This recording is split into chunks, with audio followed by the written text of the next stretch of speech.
Before we get started with the show, here's a quick word from our sponsor, Global Training Center.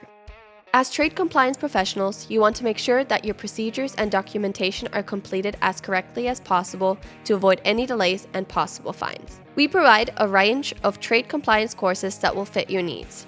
From in-person or web training to recorded on-demand courses, we can train one or even thousands on your team through your learning platform or on our portal. We can even customize a private session for your team. Go to globaltrainingcenter.com to find out more.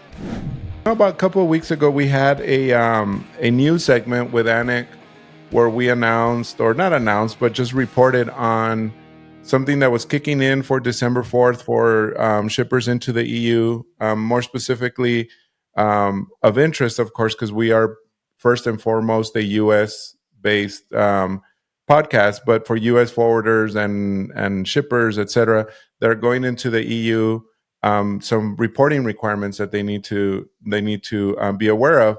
So I reached out to Emily Cori, who's been on our show before, and not together with her mom, but her mom has also been on our show before, Maureen, and both have been very great guests. And she reached out to me and said, "Hey, y'all maybe want to report on this," and we did for the news. With our very limited knowledge and resources, Anik and I barely skimmed through it, and Emily was really nice and said it was pretty good. I know she was being nice, but anyway, so I invited her and I said, let's make a full episode out of this. And I invited her, and she invited a partner over, again from the EU, in this case the UK.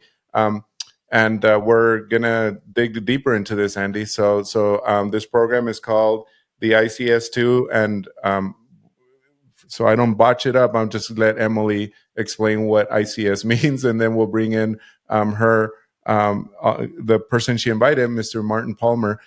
So just as a brief or quick reminder, Emily is from the Woodland group. She's been part of our show before. The Woodland group is a freight forwarder and logistics provider, et cetera. You can look her up from the show notes below, and then we'll introduce Mr. Palmer here in a bit as well. Thank you, Emily. Welcome.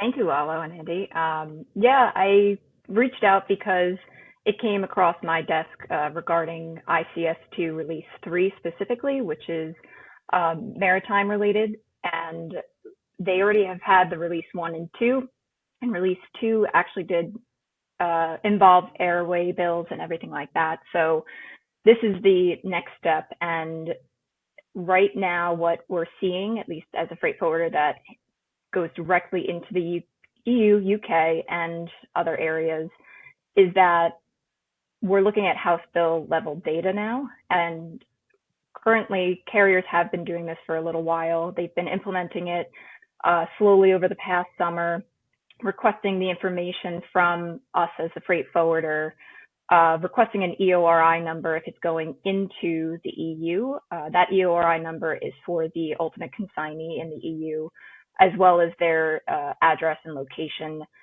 What's interesting about this as well is the actual filing, the ENS filing it's called. This will also be required for shipments that stop at the port, an EU port, but don't necessarily get offloaded at these EU ports. So even if it's going to, let's say, India or somewhere else outside of the EU, you're still required to give this data if it's making a stop in the EU anywhere. So that was interesting from a freight forwarder's perspective, especially because sometimes it's difficult to get the information from your customers.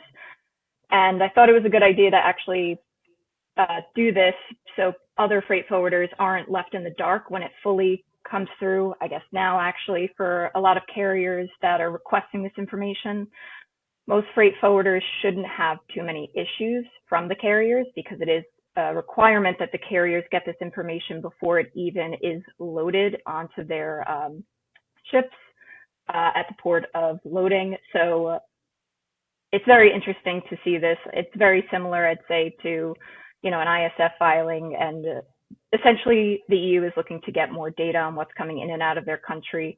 I only understand it from the U.S. freight forwarder perspective. So I asked Martin Palmer to join me. He's an expert on the EU-UK side of it. So he can definitely explain more of the all-encompassing changes of ICS2.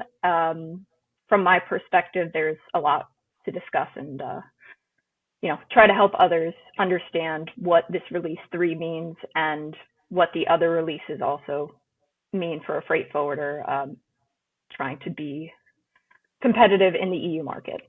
Mm-hmm. Yeah. Okay. Well, and with that, I mean, there is a lot. I'm looking forward to this discussion because there's a lot there. And the main thing that I was hearing is one thing to provide bill of lading data for the destined European or European destinations, but then there's also anything transiting the U.S. Transiting Europe. They're wanting the same, but we're asking for the same thing in the U.S. So it's just a reciprocal type process here. So I get that. So, well, Martin, what about you? It's like, in bringing in this kind of stuff, you and I have gone back a few years, as you just reminded me, and it's it's good to see and talk with you again.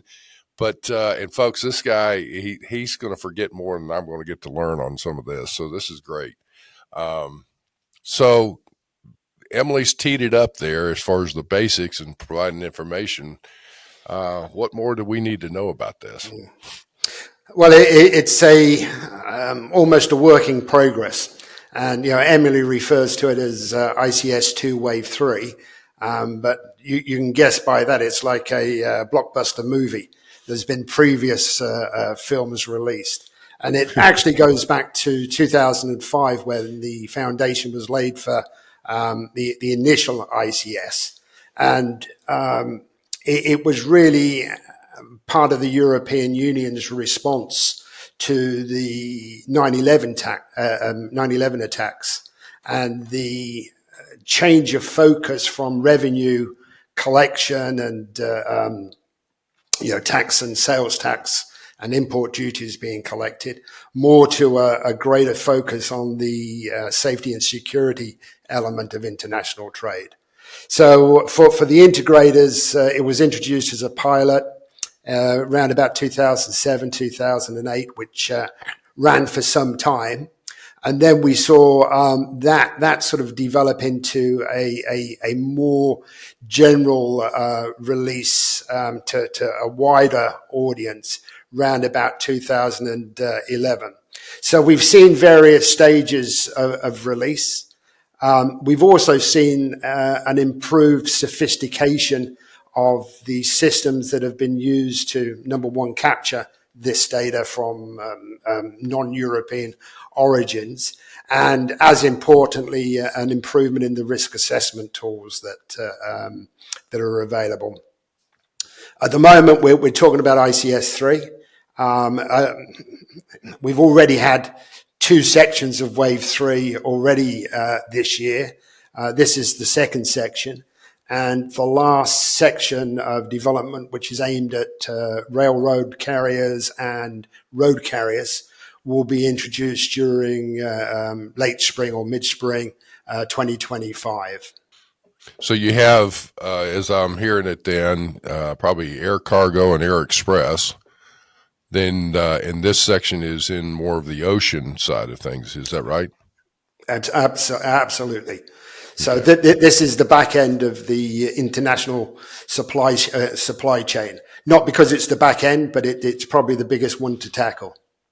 And I guess the significance behind this, and the reason Emily brought it to my attention, was because it, like you said, Martin, it's been done in several phases or waves, and recently on December 4th was the biggest one, the most recent one, correct? The most recent one, absolutely. Well, okay. So I guess my question is, let's take through a general scenario here. Is the expectation? So we're going to be talking right now about the ocean mode of transportation, but I know that I've always said this, Martin, is that if you in the window of time in your preparing your shipments and all that, if you can meet in the window of time for the air express mode of transportation, if you can meet all of the information requirements, you apply that same process to other modes, you shouldn't have a problem in meeting these requirements, because you can imagine air express is going to be a very tight window, and secondarily that air cargo in supplying the information. So then, when you're ready to tender a shipment to ocean or rail or truck, and when it comes, you should be right on top of it. So in looking at it again is preparing the information so that all of the required information, this is my approach, I guess is what I'm saying, all the information is on the paperwork before the origin courier, cartage agent, whomever that is, when they go to pick up that shipment off of the dock, it's got everything that's already there on that paperwork. If that's the case, and I'm talking any special declarations, harmonized tariff numbers, the entities to the transaction, the values, the weight, all that's on there. When they pick it up, you should not see, or you should minimize the number of exceptions. Well, the point is that if you're preparing that information for the paperwork that go on the shipment, hard copy, then that electronic information is in your system that you would then enable to transmit to other folks. But if we take that approach, ideally, and we work from there, then you can, any deficiencies, people can work on it. So let's take that scenario, Martin, and let's go through I've got a shipment, and let's say it's going to be in a 20 or 40 foot container. Let's say a 40 footer. And I've got that thing packed full of all kinds of goods, and I'm sending it to, let's just say for right now, I've got one that's going to France. And I've got a 20-foot container that's going to South Africa, but it's going to transit a European port. Okay, so I got two scenarios going here. And I'm ready to go, and they're going to depart on the same vessel out of the U.S. What do you take it from there, what we should be doing? Yeah, I think you need to take a slight step backwards before you go to that level of data. Okay. The concept of ICS was almost a parallel data flow to the traditional data that we used for import clearance in countries.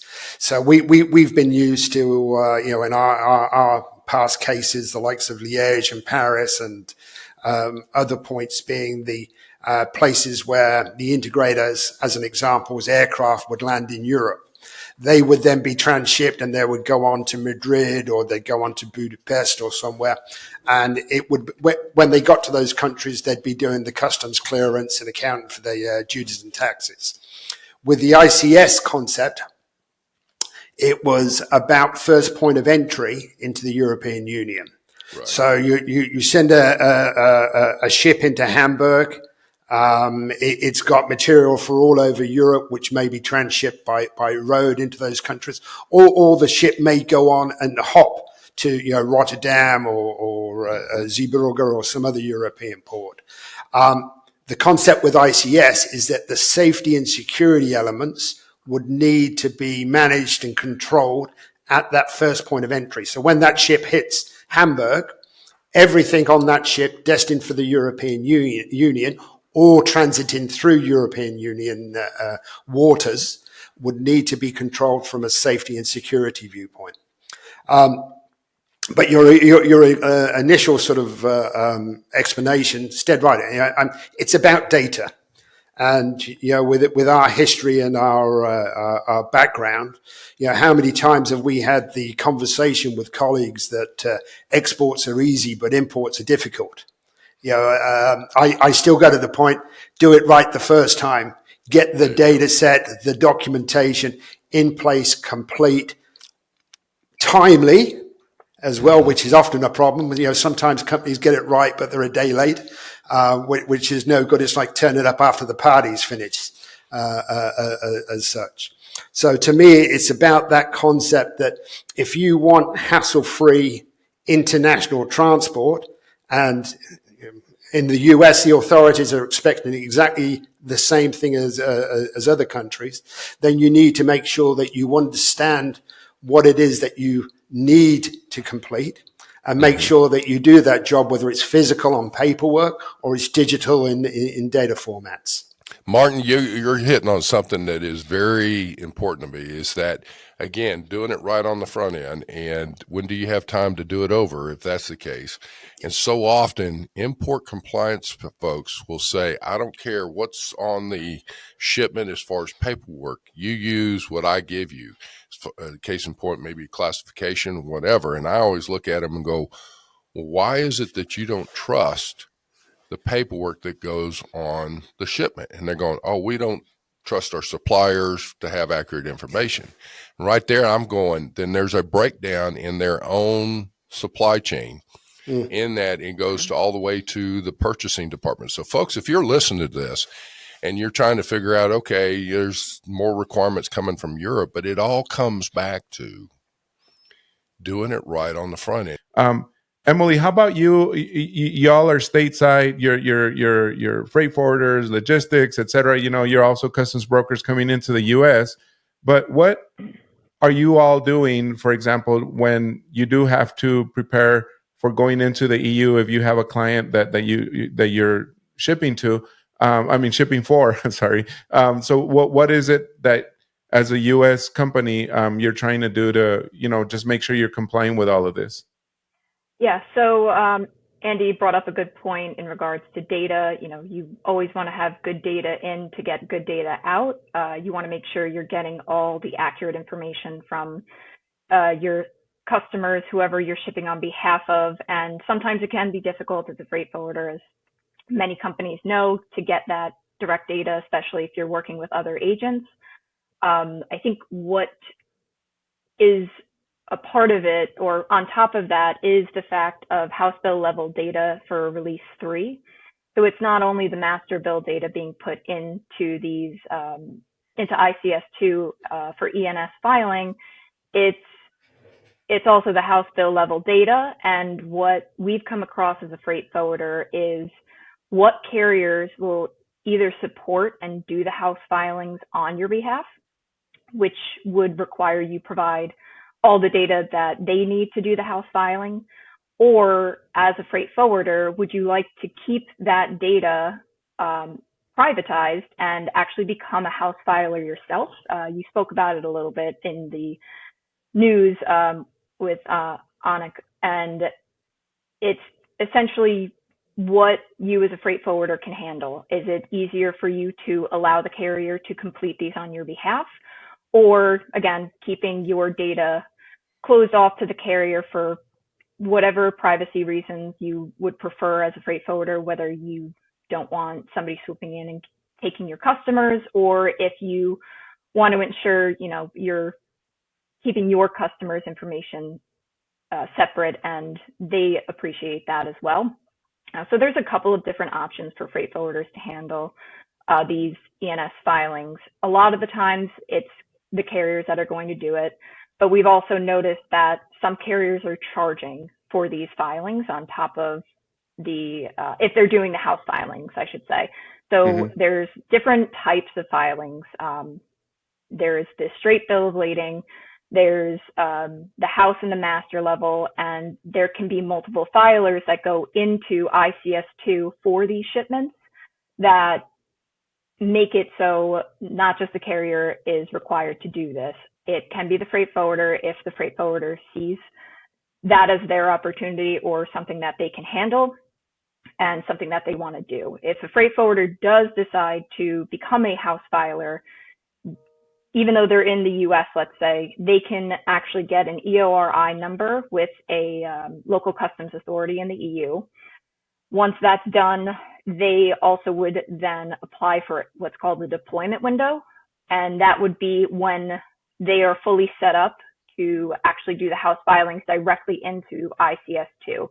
So that's an option that some freight forwarders are looking into. I myself am looking into that for our US side.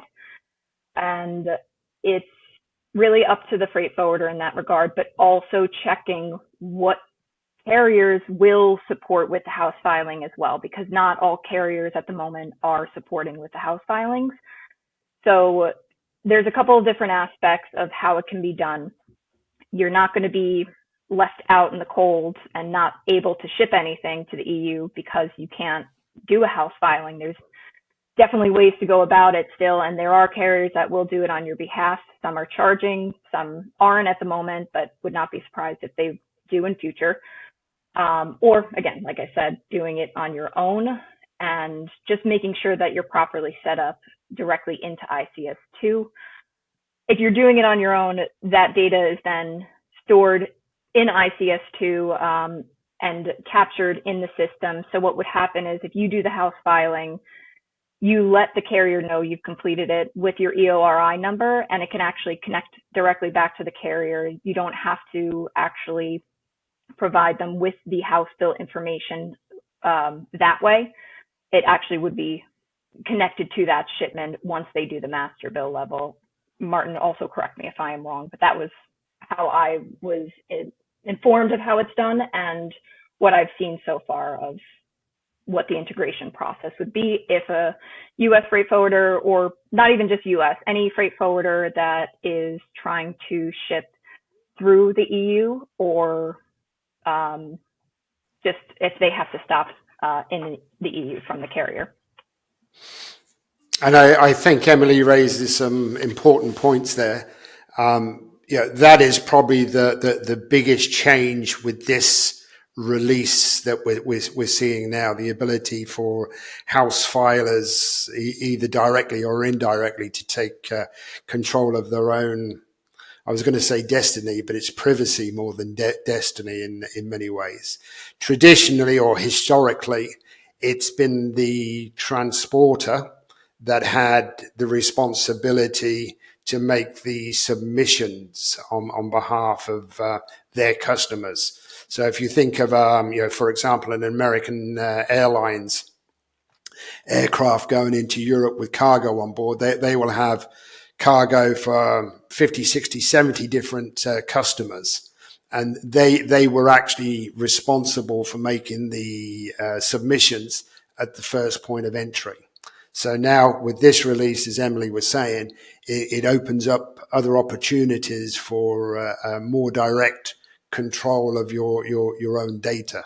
I was just going to say, I think the overall theme of this is how much data you want to provide, what do you want to keep private, and as Martin mentioned, this ICS2 was in relation to the global security filing that's out there right now. So it's a matter of your own data security and how much you want to provide and can provide in regards to how you're set up as a company as well. Right. And a lot of this information isn't, it's not really new information. Right. With the exception of the EORI number, the registration number, which is a one-time off a process that you have to go through. We're talking about pretty standard stuff, clear and precise descriptions of commodities in the shipments. We're talking about the customs HS6 code, the harmonized system code, valuations, good quality name and address information, that type of information. So we're not talking about information that you have to set up a whole new department to obtain. And I think the frustrating thing really as being a past carrier of cargo is that this information is usually available with many customers. It's just that it's in a different box in the supply chain process, and it's opening that extra box and just plugging it all together to make it work. So it appears to be quite daunting on one side, but the reality is it's really the data we're all already using. Yeah, and that's what I was going to say. I was about to comment on about that, and I'm glad you said that, because me and my IT background, I came from a background where I developed software solutions for international trade. I mean, we did cross-border invoicing and everything, just software. Just call it GTM software. To me, it just sounds everything's there anyway. It's just a matter of putting it together in the either format or requirement that they need, and then just providing that. So that is the good news. The other thing I was going to say and ask Martin before we started recording, I really found that really interesting, the way you explained about ICS being around and like the history behind it. This is not just something that the EU came up on a whim last year and said, let's do this, just to drive people crazy on like yet another requirement or whatever. It's not something new. It's not, technically it's not something new, I guess I should say, but you were explaining a little bit about the background and history of that. Can you explain a little bit more about that, just to get a little more perspective as to how this came along? Yeah, of course. I mean, it really, I think I mentioned earlier on in the discussion, it really came about as the EU's response to 9/11 attacks. And, in the US, we had the introduction of CTPAT and ACAS, which really is a very, very similar process. And, as with ACAS, the ambition is through advanced data processing to actually even get to the degree where you can issue a do not load instruction. So it doesn't actually get on a ship, it doesn't get on an aircraft, it doesn't get on a truck from the origin station. But it evolved. As with a lot of these things, sometimes you have to create new laws and legislation to put these things into play and into progress as such. And we saw all of that happening in 2005 through to about 2008. And then it really came into its own in about 2011, with the initial focuses on more air-controlled shipments, because as Andy was referring to earlier on, the lifespan of those shipments is far shorter. We're talking about hours rather than days or weeks with a deep sea transaction taking place. So the initial focus went on those. And we've seen really since about 2017 various waves or phases of ICS, taken out to more people. There's been a burst in the last few years where we've seen, literally in the last couple of years, we've seen all air cargo, postal operators, people like that being brought into the requirement for data capture. And literally this year, it's really gone out to deep sea freight forwarders. The focus has been on those. And we've got to remember that there's a lot of focus on air freight, but still about 90% of the world's cargo is moved by deep sea. So when we talk about volumes, they've covered the 10% quite well, and now it's the 90% that needs to play catch up on it. But it is quite defined. A lot of the problem is about the accuracy of the data. Is it classified correctly? Are the way the goods described, is that adequate for customs or security agencies processing of the material? So quite often it's not whether have you got it, but is it fit for purpose in that process? And like we touched on a few moments ago, that the house filers is really the big development in this particular release. Mm-hmm. And then spring next year, we see the last stage of it, which will be for rail and road operators. Amazing. Okay, great. I guess did we exhaust the? Oh, I did have a question actually. Let me ask you. In reading and researching this, of course, I know very little about the EU process or anything like that. But here in the US, we have a program called ACE, which you're probably familiar with. Is this compare anything to that, or is it a component of that, like to the EU's version of ACE, or is it a step towards that, or how is that going to like work into the whole puzzle? Well, the thing is, it's we in the UK obviously left the EU a few years back with the infamous Brexit. Now, what we have in Europe is, although there was a union of 27 countries, it has been 27 different clearance systems and data systems, which over the years are coming together or being pulled together to make sure that you've got some interconnectivity of the different data systems. Now, the EU customs reform, which is scheduled for 2028, scheduled to start in 2028 through to about 2035. That brings in the ambition to achieve a single data platform for all the data to be processed. And it's multifaceted in the sense that it'll be not only for security purposes, but it'll be customs clearance purposes, duty and tax collection, a whole variety of different activities. And then when we get to that stage, you could arguably say it's equivalent to something similar to the ACE requirements. At the moment, we've got 27 different ACE setups, which can be a tad confusing. Okay, well, that makes sense then. Yeah, again, I wasn't aware of how that might have been either phased in or worked out, and I mean, so that totally makes sense. Emily, anything else that you might want to add before we close up? Just talking about data again and the accuracy, like Martin had mentioned with HS codes, addresses, and so forth. This release also will have potential holds if the information isn't good. Similar to a customs hold, where they're actually going to request more information. So what's called an RFI, they're calling it. And there are potential changes that will say to the carrier, do not load. And that can cause a lot of issues for anybody who doesn't have the right data being put into the system, whether you're having the carrier do it on your behalf or not. Just as a update that they are checking what you're putting into those documents, and there can be holds before it even leaves the port or even gets to the port if the information is put in earlier. So for that, just to add in there, but predictions for 2025, I think as it is every year, it'll be interesting. Especially with a new administration, I guess so, right? Yes. Yeah, I think it'll be interesting, and we're just going to have to see what happens. Sure, exactly. But I think there's an important point to bring out of what Emily just said about the holds as well.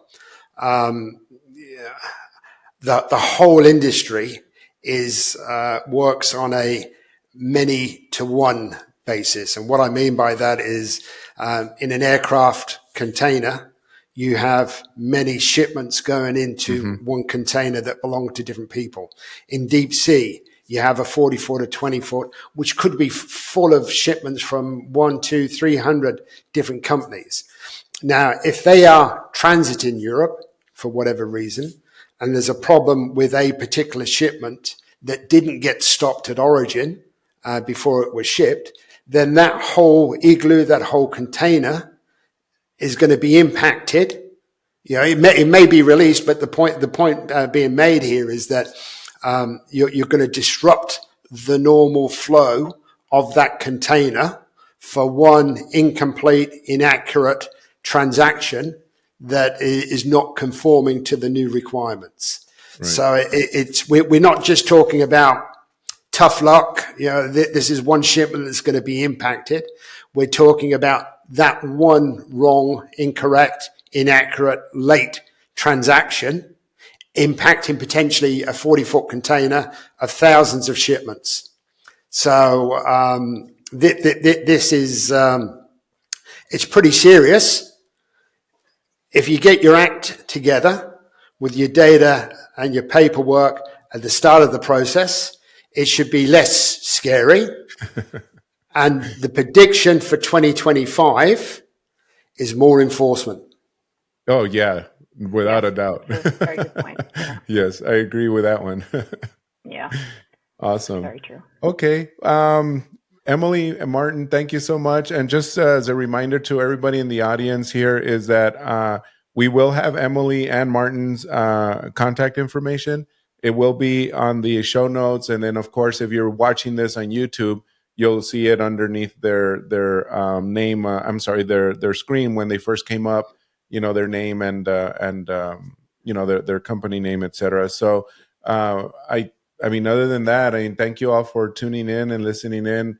Emily, thanks for pulling this off very quickly. I really, really appreciate it. But Martin, also thank you so much for joining us. I know it's way past high tea for you, so I'm sorry we kept you past. If it's any consolation, I am drinking tea. So anyway, Excellent.